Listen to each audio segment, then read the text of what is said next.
Call this CUB Board of Directors meeting to order. Let's do approval of minutes because I don't see anyone for public comment. Do I have a motion to approve the minutes? I'll make that motion. Do I hear a second? Second. Any discussion? All in favor say aye. Aye. Motion carries. Moving on to our TVA friends.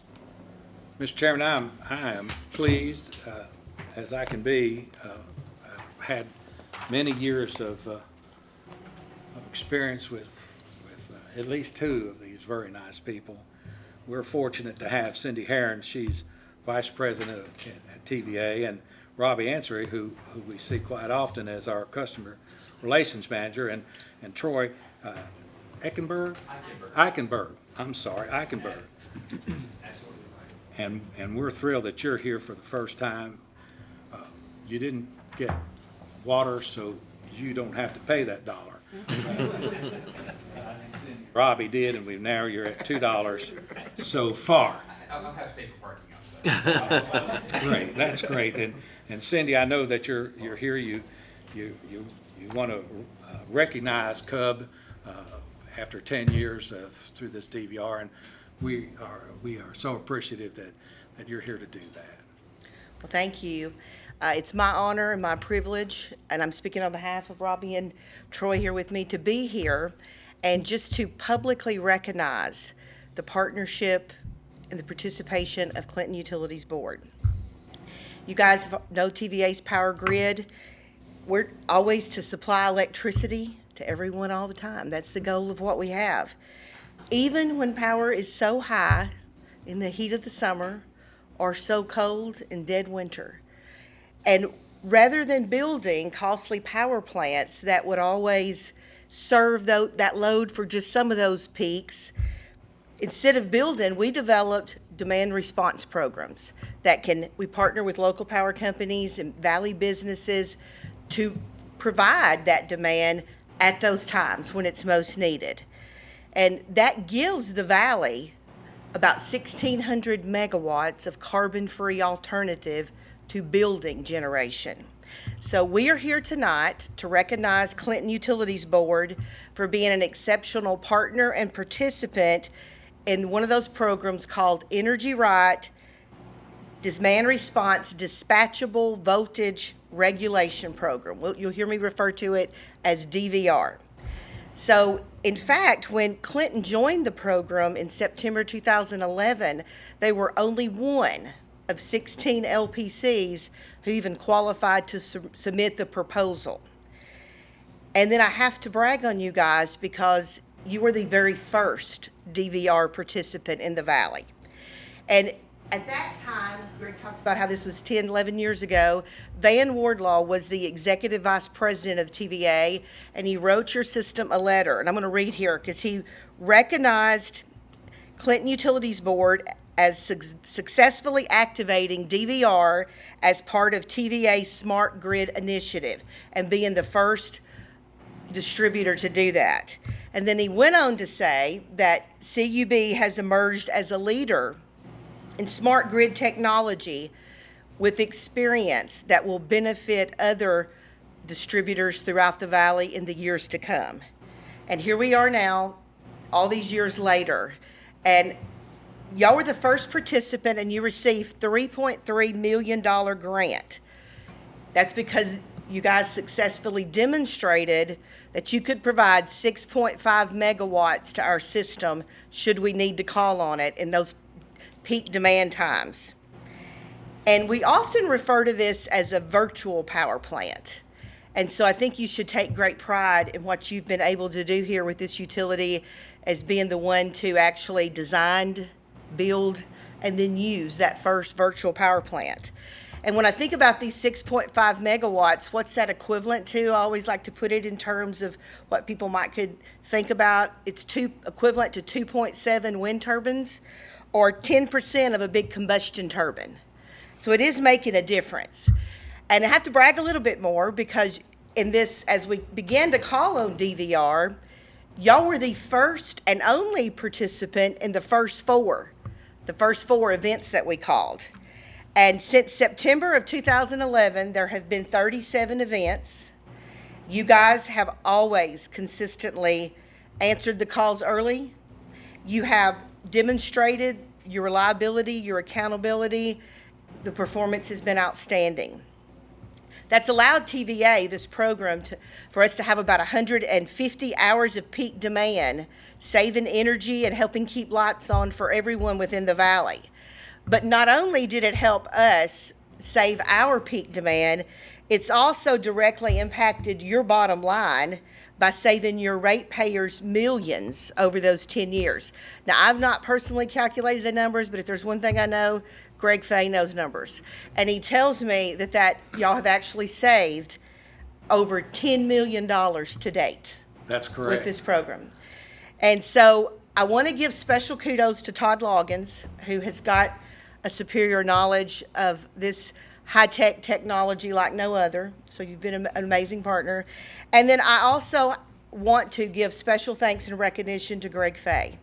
His leadership, his vision, and what he's been able to accomplish here at Clinton is outstanding. And I'll quote back on Van's words that he used, that the smart technology you have been here will benefit you in the valley for years to come. Thank you. So we thank you for this opportunity to be here. We have a plaque we want to present to Clinton Utilities Board in appreciation of your partnership and operational excellence as the first local power company to participate in the dispatchable voltage regulation program. So we thank you. Oh, thank you. We do want a picture. Yeah, we need a picture. You know, if it's all right, let's take it this way, and that way we'll get our. All right. In that. Some goodies for you as well before we leave. Well, I hope Yes. they're edible, so. Right here, is this where you Yes, want? yes. Would you all mind, Do we want to just come around or? any way that is gonna be It's best? up to you. I just want to be sure we get a good picture because I want to put this on our social media. It's a wide angle. That's why I wore my coat ties. Yeah, well, No, it wasn't. we'll all be together right here. However you wanna get there. You come, get here. That's gonna get us closer. Oh, yeah. Come here, Zach, if you don't mind. Is this good? Is this good? Is this good? Oh, Dudley's not gonna do a good job at Oh, all. he will. I'm thinking about it. You want to trade places? Wait until I'm skinny. I think they're on a big one. Okay. No, I think it's okay. We have goodies for you guys, so Troy, you have something to do. Thank you so much.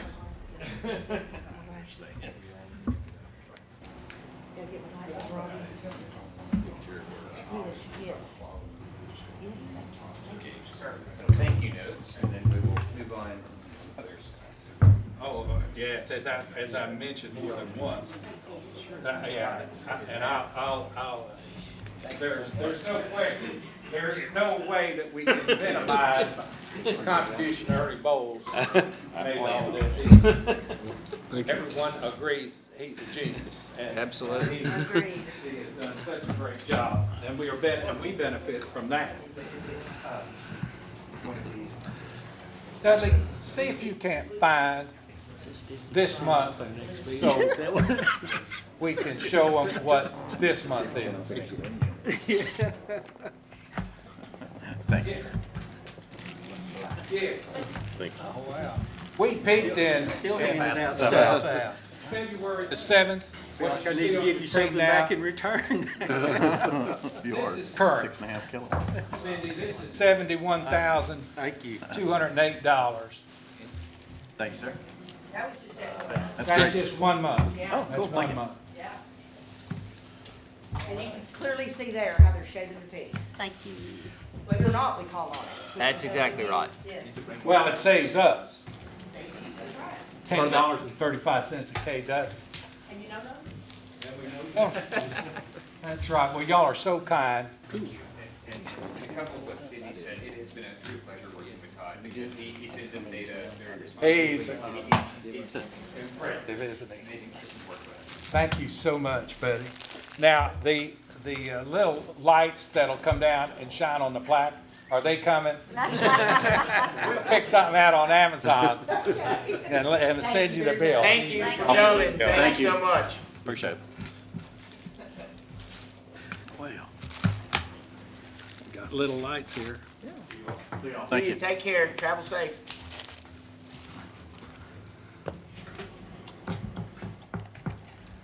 Well, I think we're gonna do a press release too, Mr. Chairman. Is it possible that we can get that into our local paper? We'll try. Okay. All right, great job. Thank you. Let's move on to approval of vouchers. I have the vouchers before us. Do I hear a motion to approve the vouchers for this month? So moved. Do I hear a second? Second. A motion and a second, and any discussion? All in favor, say aye. Aye. Motion carries. Approval for monthly reports. General Manager. Thank you, Mr. Chairman. We continue to excel in terms of revenue and how we stack up to what we forecasted. Going forward, we're on it or approved to it. Not unhappy, we've had some strange weather, which has dipped us a little bit in what we had hoped for in January. But Dudley, do you want to share any Sure, additional? I'll just, what you're looking at is revenue expense summary for January, through January. The electric department had net income of $278,000, and the water and sewer had a change in net assets of $85,000. When you compare that for the year, the electric department is $67,000 behind the forecast. A lot of that is attributed to this $200,000 right here in operation and maintenance expense, and that comes from increased pricing of our supplies that we have to buy and materials, and also the fact that we're having to buy more because of the supply chain. We're trying to get ahead of the curve a little bit. So some of that's pricing and some of that's timing, but you're still $67,000 off the projection, so I'm pleased with that. Water and sewer department's $25,000 ahead of the forecast, so I'm thrilled with that. And that's all I've got, unless you have specific questions. Any questions? Do I hear a motion to approve the reports? I make that motion. Second. A motion and a second. Any further discussion? All in favor, say aye. Aye. Motion carries. Project status reports. Thank you, Mr. Chairman. We have no new projects that we're tracking in either electric, water, or wastewater. The two that you see on your project status report, you'll notice one of them is 100% complete. Everything went very well. It was on time and on schedule. We'll eventually get all of the numbers to that and then retire that work order.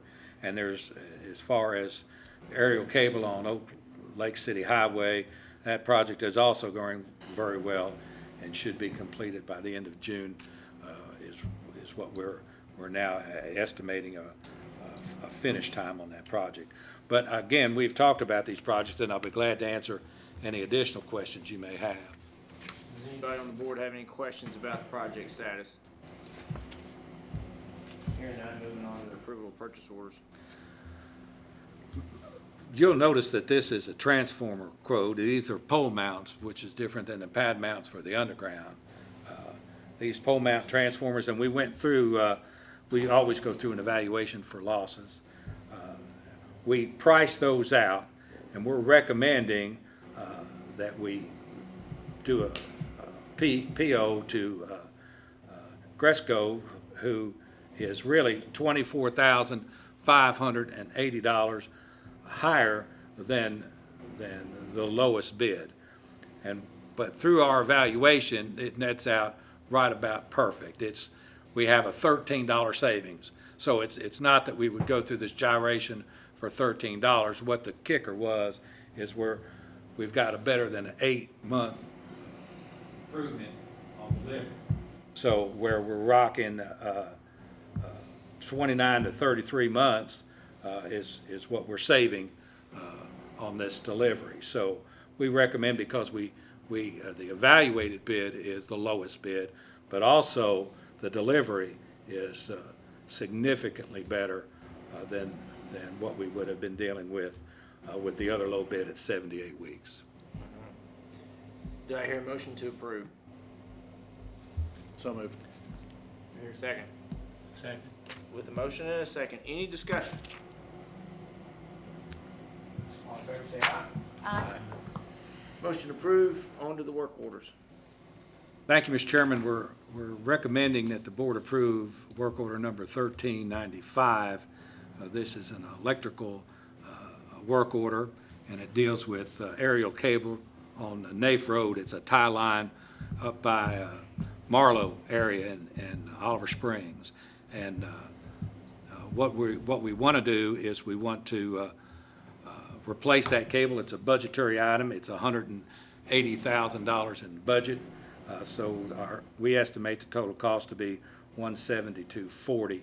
And this always gives us additional capabilities through our FLISR. And what did I say, Oliver Springs? I didn't mean that. It's Raccoon Valley and Tillery Road. It's a tie line between those two.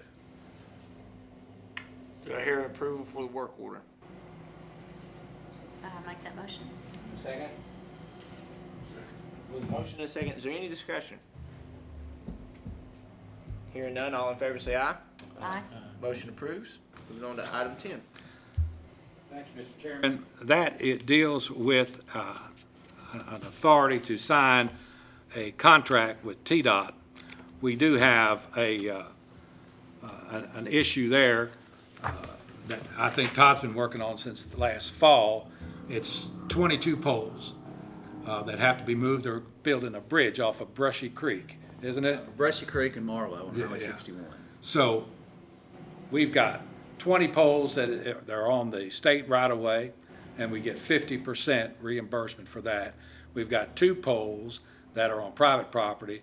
We get 100% reimbursement for that, which is all good because when this was Moore Street out here and we had to do all of that moving for the 4-lane, this law wasn't in play, and we had to, it was our pocket 100% for everything that we had to move. So it's a $200 and some thousand contract. We're thinking we're going to get $100 and some back from the state, which still puts us out $90 some thousand, which we'll have on as a budget item in our 2022-2023 budget. The good news is that these are what we call veteran poles. So they're at the end of their life cycle, and if we get anything to replace the poles, it's to our good. So it wouldn't matter if they were brand new, we'd have to do it. But we just are fortunate enough that this they are very veteran, and the state's 100, I think it's 105, somewhere in that neighborhood, is what they're going to reimburse us for this $200,000 project. So what I'm asking the board to do is give me the authority to execute this contract with TDOT. Do I hear a motion to approve? I'll make that motion. Do I hear a second? Second. With a motion and a second, any discussion? Hearing none, all in favor say aye. Aye. Motion carried. On to other business. Thank you, Mr. Chairman. We have, I've got one item, just to keep you up to date, and I even discussed it with Cindy because it's so recent. Some of you may remember, but probably not because it's an obscure thing, but in January of 2021, 4 local power companies, we call them LPCs, they filed a complaint and petition against TVA with FERC, Federal Energy Regulatory Commission. The 4 LPCs were Athens, Gibson, Joe Wheeler, and Volunteer Energy. They petitioned FERC to require TVA to provide transmission access to all LPCs. In other words, TVA has a fence up to where other companies can't come in and serve within the valley. And what these four wanted to do is they wanted to breach that fence, and they wanted to deal directly with transmission and generation selling utilities. Well, that throws everything in a different place, because TVA, as they build capital projects, they rely on the LPCs to purchase power from them. So we've got a contract that it says we do 100% of our takings from TVA for transmission. They supply it, they contract that they're going to always supply what we need, and we contract with them saying, we're going to get it from you. It lowers prices all the way around, because there's stability in having a customer that is tied to you like that. That goes to these long-term contracts. Well, they talked to me, and there is a phrase called intervener, to where TVA essentially went to FERC and say that this is going to cause a hardship with us, and so we are an intervener. And then they asked utilities if anyone wanted to participate and add their weight to the fact, and let FERC know that this is it's affecting, the valley-wide. We were the first to jump, and after that, we had, I think, over 100 of the other 150 jump as an intervener. Well, the good news is FERC's ruling supported the TVA position. The reality of it is FERC didn't have the authority to overturn what Congress put in place in the TVA Act. Well, 2 of the 4 utilities decided to appeal that FERC position. So they took it to the D.C. Circuit Court. And essentially, the appeal is now against FERC. So TVA has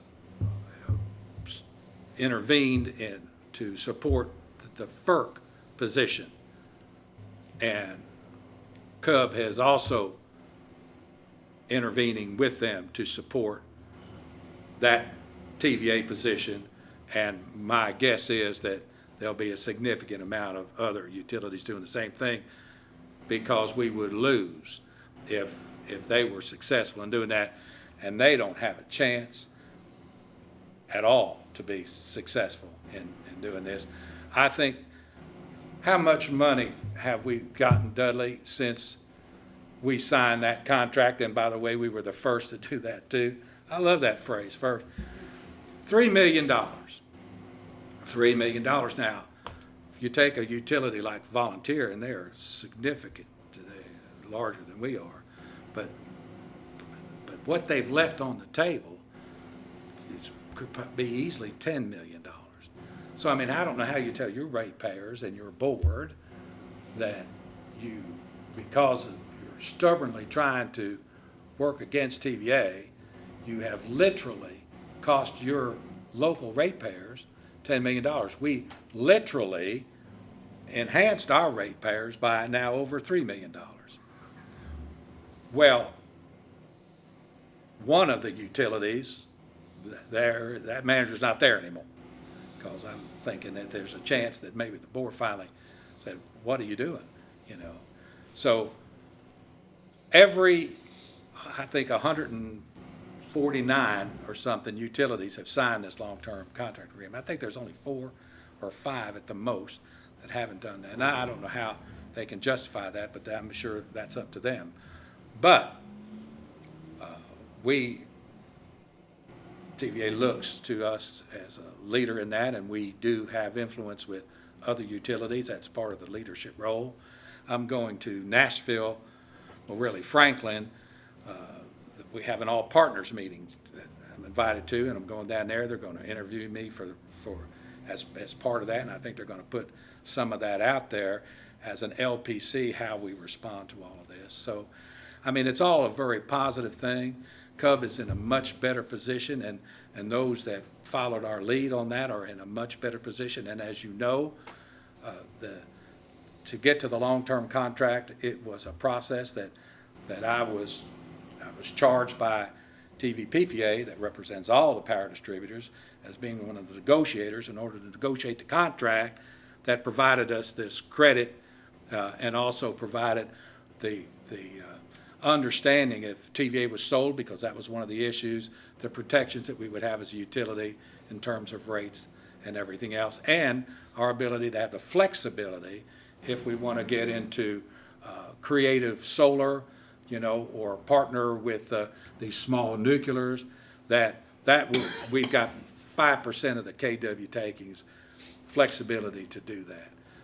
So all of that's working out really well, but I like to keep you up to date that as of a week and a half ago, they're down to 2 utilities, and then they're into, and it doesn't cost us a penny. We're not exposed not by 1 nickel, other than the fact that it's essentially we're almost a friend of the court is the way you would look at that. They just call it an intervener in that, and our name will be tagged with the TVAs and the other utilities that choose to do that.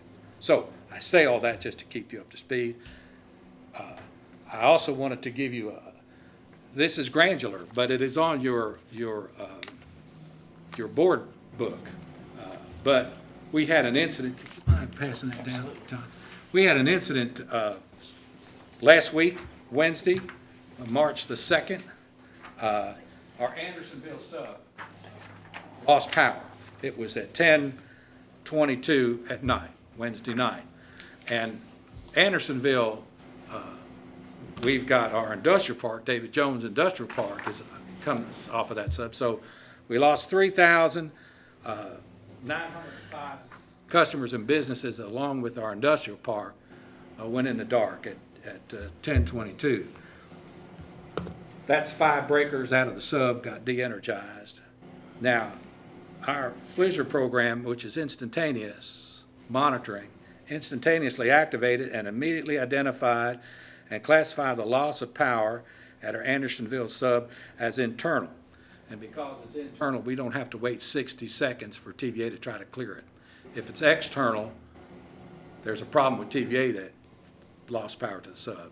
FLISR was able to determine that the problem was not external, it was internal. So it went to work in order to re-energize the customers that were on those 5 different breakers.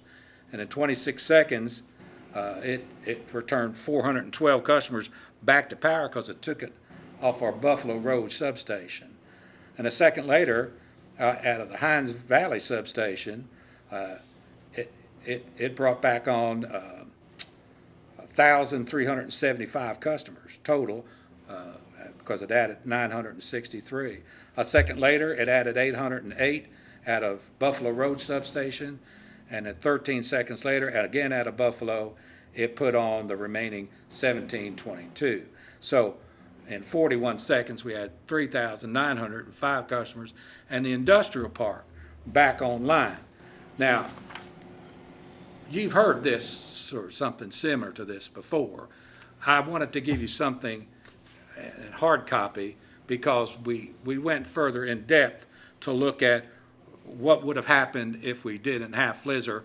We would have done like every utility would do today, because nobody has this in our region. Nobody has this. And we went through the process of trying to determine who we would have called in, what the system operator would have had to deal with, the hundreds of calls that he would have had to field while he's trying to call an online crew, an after-hours crew to come in, and a sub, they wouldn't even know what they were going to look for. First thing you'd have to do is wait for somebody to ring to call in. Hey, I don't have power. Well, we went through that process, and we went through the time, and we're thinking best case scenario is about 4 hours if we had to do this manually. And we went through the crews that would have to be here, and we determined, because it was on a mild night, and we literally looked at each breaker, what the load was, and extrapolated KWH from that, which was the lowest it possibly could be. But all told, we're still looking at about $6,000. Now, that number's not the $70,000 and $80,000 that you see, but these instances, when they do happen, it not only saves crews going out and overtime, it also obviously puts people back in power relatively, in less than a minute. So what we don't calculate is when an industrial park goes offline, if they have a line active, what was Eagle Bend? I remember them telling us it was Into the six figures easily and for, For- 10-minute outage. for a 10-minute outage. I remember Becker Mall, it was over $100,000 if they lost that line, because they had to scrap the whole line. So we don't know what they're doing, but if the line stops, they're in trouble. Now, they can hold for 40 seconds, but if 4 hours, you're letting that crew go. You see, you're shutting everything down. They would have to scrape the line and everything, but that's not calculated in this, what it is. But I say that just to give you something that you can take with you. And again, if you lose it, you can get it off your board book. This is the best case scenario in terms of avoided cost, and it is clearly, and I've tried to put it in a way that lay people would understand. No one else is doing this. We're saving money because we're not sending our boys out. We're saving the revenue, which we didn't lose, and we're providing, unmatched service anywhere. So I wanted you to have that, and after you look at it, and if you've got questions, please ask me, because I can talk for days about this. And that's all I have for you, Mr. Chairman. Any further questions or discussions? I just wanted to thank Greg and the whole team for, sit here and listen to what TVA says about us and how they're thanking us for helping them. And I'm just amazed at that. And then to hear a report like Blizzard does for us, each and every outlet, I just, once again, am amazed and appreciate what you're doing, Greg, and the rest of your team. I'm glad they didn't contradict anything that I've been telling you all this time. They have earned it. That's really good. I agree with Vicki. I think people don't realize, the value of a management team staying together. And obviously it starts with the general manager, but y'all been around here a long time. And I've been around some other organizations where when the management team's in place for a long time, A, it means they're usually doing a good job because there hadn't been turnover, and B, you don't have to keep replowing ground that you've been plowing because you know each other, you know the businesses, there's no business here. And I've been looking at that other places, and it's just really amazing when you keep a management team together as long as y'all have all been together. And so- We still have our hooks into Ernie, which is really good, and I'm telling you, he is 100% for whatever Cub needs in any capacity that is needed. He's a true friend, but he continues to be an asset to this company. Any other comments or discussions? I think it speaks highly of our organization and our utility for TVA to take the time to come and come to our board.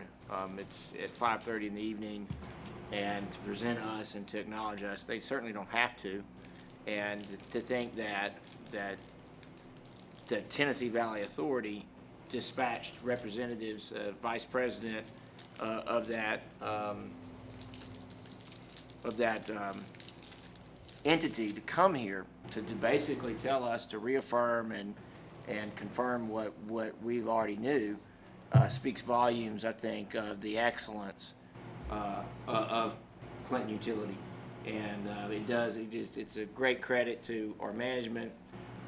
Sometimes when management's around a long time, it could be one of two things. It could be complacency. Yeah, that's right. And you can see that this management team is not complacent, and it's evident through being recognized through the Tennessee Valley Authority. You see it in our Flizzer, you see it in this DVR that we got recognized tonight, and just being a reliable source of power. And I hear more and more compliments with folks in town, whether they be developers or just ratepayers, about their perception of it's a new day at Cub, And they feel, I think, more than ever, that we are recognizing customer service in a way that it brings great credit upon all of you guys. So I get compliments Great. quite often.